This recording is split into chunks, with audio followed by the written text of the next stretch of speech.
Hey everybody, Troy Anderson here from AndersonTrainingSystems.com and CancelYourMembership.com. I just got, again, back with my handy dandy journal. Obviously the title of this has probably pissed some people off and irritated them, and they're probably gone already and haven't pushed the play button to hear what I have to say. But I have some really cool stuff written in my journal. I just had to get it out there on video. It's on a couple discussions I was having today, and actually something I was just doing right now. Been having discussions with a couple of clients, boot camp and one of my one-on-one clients, about why women don't cook anymore, and men for that example, but generally women have been the so to speak, the family providers in that aspect. I actually was just prepping some stuff for my wife, who works a very hard career job woman. But I wanted to share some thoughts I had with you, and it started to spur to my head while I was cooking, is why don't women cook anymore? Obviously, we have a working generation over the last couple of generations. We've also had fast food. I remember, now I grew up in a very rural place. We have, remember the first fast food, McDonald's, matter of fact, coming to the nearest bigger town, probably when I was around 10 years old or so. So that generation, maybe even a little bit older than me, maybe somewhere around age 40 or so, I'm about 34 years old, may have experienced that. So we might probably have about 2 or 3 generations that are feeling this effect now. Then I got to thinking, maybe there's something else to this. There's 2 parts to that. Maybe it is the working woman, and maybe we have 2 or 3 generations now that haven't learned to cook because of the fast food stuff. But there's also 2 other components I want to share with you. And I'm reading my notes here out of the book that I sketched down real quick. One, they don't need to. And generally people don't do something they don't need to do. In order to subsist, nowadays, people don't need to be able to cook because they can get prepackaged meals. They can go to the places where they can prep their meals, and they'll kind of prep them and buy them. Obviously, we've got fast food. We've got restaurants at a greater density than ever before. But that's the thing, is that they don't really need to subsist. There's a big point in there, and a big learning point. The other thing is time versus effort. Most people, again, as human beings, and as our bodies are kind of actually pre-programmed, they'll do the most efficient way to do something.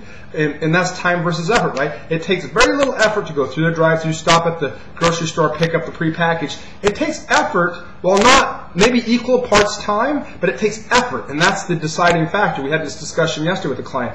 And effort is what will get people to shy away from something and choose to do the same amount of time, even though they're wasting time, if it doesn't involve effort. My old wrestling coach, Coach Effelman, used to say, if it was easy, boys, everybody would do it. And so you have that. The other thing is, think about this. As women graduate from high school, and maybe previous years they might have been able to cook, like my sister grew up in my mom is a very good cook, and now she's starting to cook again, but my sister never cooked for years.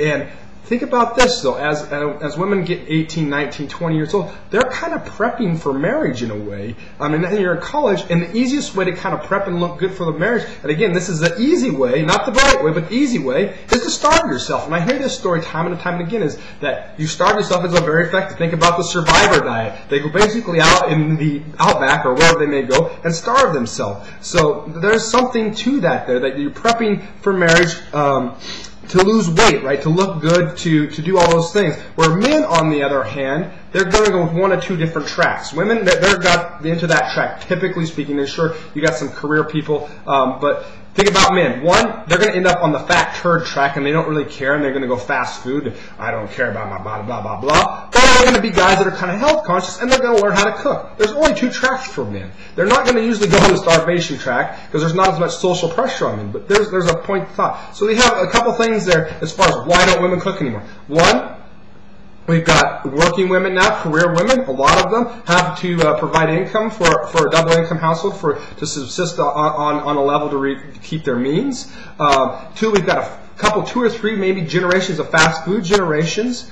One, it's completely easier and more effortless to do that. And then 2, we got the whole prepping for marriage thing, and the easiest way to do that. And many women, through that phase of their time, that's really when they start dieting, is maybe high school and into their early 20s. That's when the dieting bug hits and it becomes very healthy, and we get the repercussions later on. But that's the other one, is that prepping, that starvation. The easiest way to prep their body for marriage is starvation. So there's the three things on why I think that women don't cook anymore. And then we have the two angles for the men: fat turd angle and health conscious angle. So you got a 50-50 shot on that, ladies. I would choose the health conscious angle if I were you.